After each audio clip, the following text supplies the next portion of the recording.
This is a summary of my interview with the American atheist activist Aron Ra. The interview took place on November 27, 2021. It was about my book The Islam Delusion Volume 1. هذا الفيديو هو ملخص للمقابلة التي أجريت مع آرون را رئيس جمعية اللادينيين في تكساس أمريكا.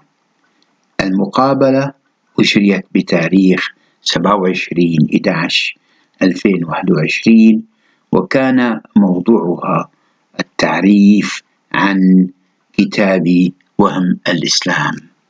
If you've been following my exploits on the internet, you know that I do a regular show every couple of weeks or so where I have a panel of people addressing the Quran, where we read a surah or two of the Quran, and then I have a panel of people who were raised in Islam and who speak Arabic and who know the cultural interpretations and traditions and everything that I, as a Westerner, would not understand. And one of the people on that panel is my guest today. He is the author of The Islam Delusion, the doctrine that could destroy the world. And Talal al-Ansari, is that it? Al-Rawandi. I'm sorry, I read the total wrong thing right there. Talal al-Rawandi, I'm sorry. I had another note from someone else. Okay, so on your... I've read through a bunch of the notes on this and how it's all laid out. I would like you to just lay out for the audience how you got this all put together, if you would. Yes, indeed. First of all, thanks for having me, Aaron. A brief about me: a British citizen, originally Syrian. My background is a qualified mechanical engineer with a BSc degree from Kingston University, England. I worked in a few Arab countries for many years as project control consultant, where I interacted and dealt with a wide range of nationalities, of different backgrounds, beliefs, and traditions. This gave me a good opportunity to clearly see the other side of the Islamic doctrine's coin. I was a devoted Muslim for about 10 years, but when I said my final goodbye to the Islamic faith, it was essential for me to find out how much of the truth I was taught when I practiced Islam. To my surprise, I found Islam to be a religion based mainly on fabricated stories, myths, and lies. A religion that has been an excellent tool to be used for personal and political gains, all driven by Allah's heavenly incentives and fears of his hellfire's punishments. What struck me most was that almost all practicing Muslims are not aware of their religion's dark sides that could be destructive to themselves, their families, and others. My book, The Islam Delusion, is the result of years of my thorough studies and investigations. The main purpose of the book is to give Muslims the opportunities to re-evaluate their Islamic faith. It is for those who need to know what Islam is all about. I also believe the book is a must for those who wish to embrace Islam and for those who are to leave Islam for good.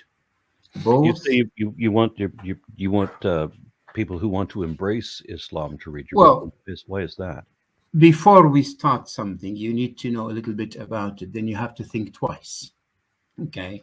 And I believe when people give in the story, Islam is a peaceful, Islam has a mercy, Islam is the world second largest religion, and it has so much to offer to mankind.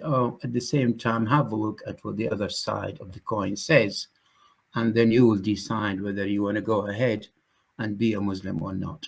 So either way, you need to read and be aware of both sides of the coin. Okay. And for those who Of course, nobody adopts religion that way, do they? They just adopt religion because they were born into it. Well, unfortunately, either you brought up with a religion as a child, being indoctrinated, or you've been forced, or you've been abused. Either way, religion never been given to you as a good picture. It's painted to you for the interest of those who want to control you. And Some importantly to those who want me, to abuse you, and you know the rest.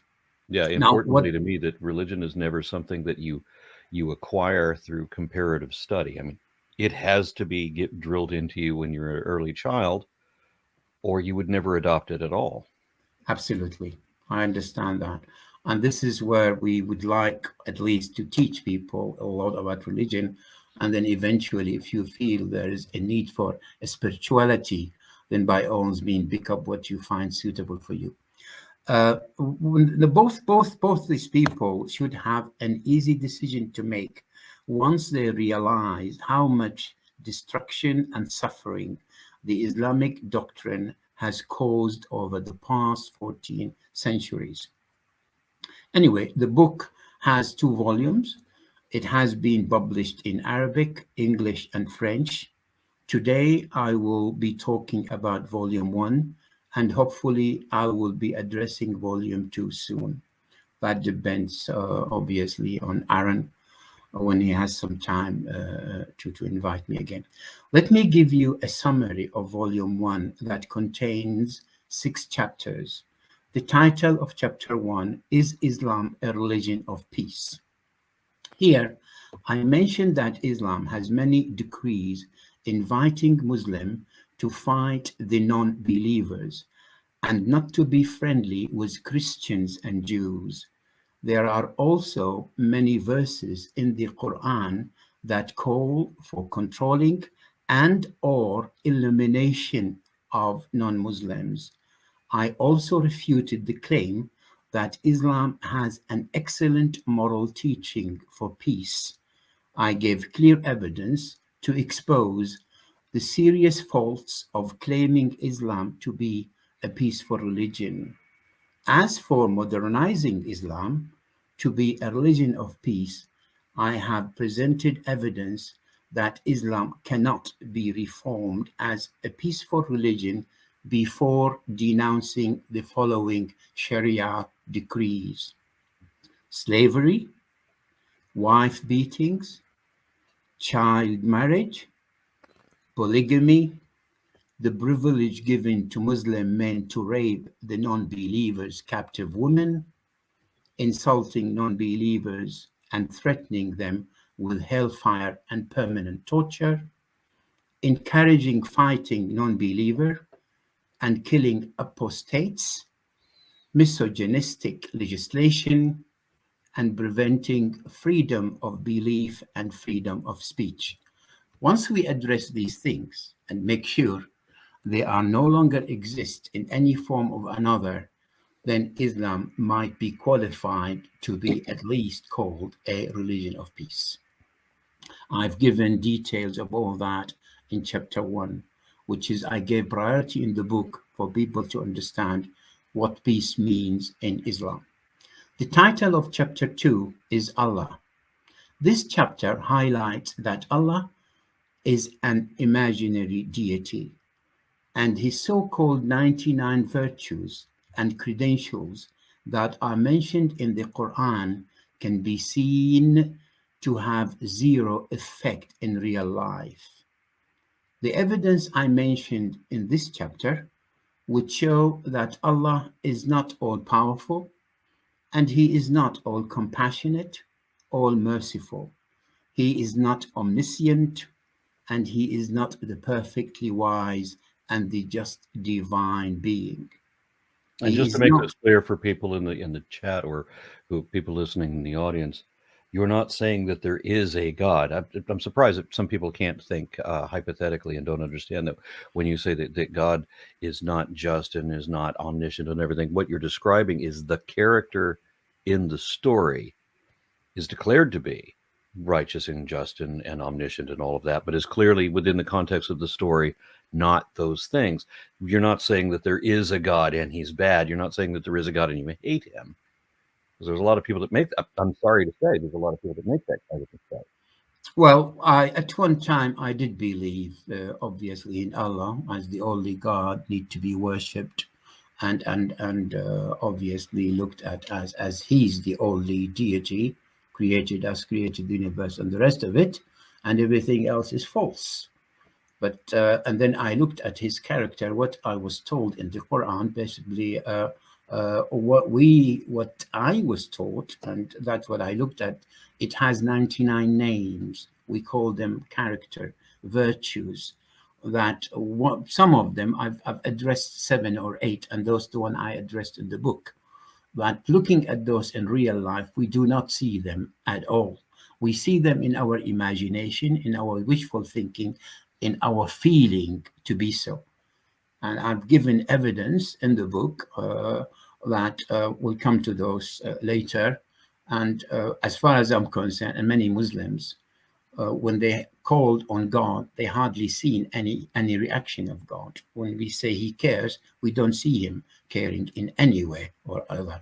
When we say He answers prayer, there's 9-10 million Syrians being deported, left home, being distracted, and none of their prayer being answered at all. As if He does exist, unfortunately, He does not care whatsoever. So all those examples, I don't want to be so aggressive in a way hurt people's feelings, but I have given my critics criticize every aspect we've seen that it cannot be projected in real life. That's what I'm referring to here. So Muslims are said, well, God Almighty Allah has 99 virtues. We should see them in our daily life. We should feel them. We should respond to them. And if you ask God for something, you will see Him there. If He does not respond to you in this life, He will respond to you in the other life and the rest of it. So that's part of the indoctrination Muslims do believe in and do respond to. Now, He is not the source of peace. I'm afraid when I say that, because the struggle, the sectarian struggle that Shia and Sunni has faced for the past 14 centuries is the worst the history ever record. Has caused millions of victims, more than millions, and still on its peak, even after 1400 years. So if He is the God of peace, He would have found solution with any of those wise people a long time ago. I mean, that's a simple example. Now, I remember being a little child and watching the news and realizing that every day the news was always acts of terrorism in the Middle East, whatever, and it was always the Muslims versus the Jews versus the Christians kind of thing. And I mean, I remember being a little kid and thinking that this is all three religions regard their God as a God of peace. And yet the three major factions of His, they're all worshiping the same God, essentially, at least. And yet they've all been at war with each other, each since their inceptions. Absolutely true. And that will never end till we really get rid of religion and go back and respect us as a human need to survive together in peace. I fully believe in that. Now, the just divine being, He is not the source of peace, by the way, the loving one or the watchful one, and He is certainly not the God who answers prayers. I did give some examples on that, and I always say to people, try and pray to God and see if any of your prayer can be answered. And if that prayer is answered, there's something wrong here, because whatever written to you as being your fate, it has to be done whether you prayed or not prayed. That's another example I gave, a few examples in the book. Now, the title of chapter 3 is Muhammad, and that's one of the chapter that I emphasize. It includes, I covered it in 25 pages, because Muhammad, obviously, Islam is based on 3 pillars. Allah is the top of the pyramid. Then comes Muhammad, who is the messengers who receive everything, and then come the message itself, which is related in the Quran and in Muhammad's deed. So he is the center, he is the crux of the religion of Islam. I investigated Muhammad's major events, behavior, his obsession with the child marriage, concubines, and sex, his views on and evaluation of women, his narcissistic ego and self-admiration, and his thoughts on his parents. One can see Muhammad was a very clever man who managed to come up with one of the most delusional beliefs that has lasted for over 1400 years and has now become the second largest religion on earth. He did that using his Quran, the so-called divine book that took him 23 years to compose, along with Allah's heavenly rewards and Allah's hellfire threats. In my book, you can find out the hidden facts about Muhammad's true characters and how he utilized the Quran to fully serve his personal objectives. I'm seeing a note in the chat that says that that the link that we put in the description, apparently I included the wrong link. It's out of print. So yes, I've discovered that. I can give you the link when we finish. Okay, very good. While we're talking, because I did check that, and unfortunately, this is one of. But they can go to my website, which is you have put, and it's all there. You can pick any book from there. They have just to press. The link is there, but I'll give you the link again. Okay, thank you very much for that. Not at all. The title of chapter 4 is the Quran. Well, in the Islam Delusion, I've stressed very much on Muhammad, Allah, and the Quran. I spoke about other subjects, which I'll mention, Sharia law and the proof existence of God. In this chapter, that Al-Quran, the Quran, the holy book of Muslims, holy book, of course. In this chapter, I argued that the Quran is not of divine origin, taking into consideration the following factors: hate and prejudice speeches, encouraging violence against all non-Muslims, misogynistic legislation. The Quranic verses are often vague and difficult to understand. All the claimed scientific miracles have proven to be either false or based on the knowledge that was known to others long before the Quran's announcement. The stories mentioned in the Quran are mostly plagiarized. They are all fictitious, with no dates or locations. The Quranic verses are often inconsistent and unrelated. The Quran contains many threats of cruel tortures for all non-believers.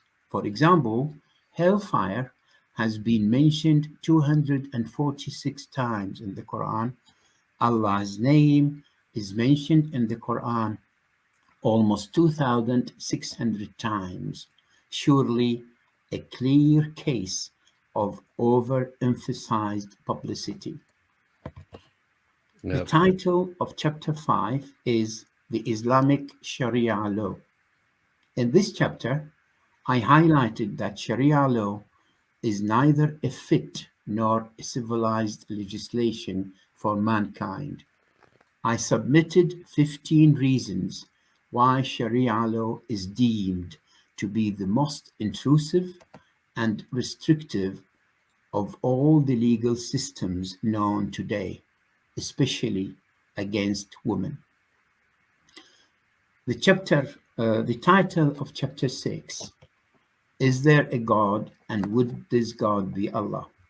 In this chapter, I presented the evidence that Muslims offered for the existence, or to prove the existence, of Allah, mainly his claims of the creation of many wonderful things in heavens and earth, to include the so-called seven skies, our planet Earth, mountain, plants, insects, animals, and humans. I have also highlighted and refuted other arguments Muslim apologists have adopted to prove the existence of Allah, such as the 5 ways, the Kalam cosmological argument, and the ontological argument. Well, here I conclude the introduction, Aaron, and the floor is yours. Well, thank you for that.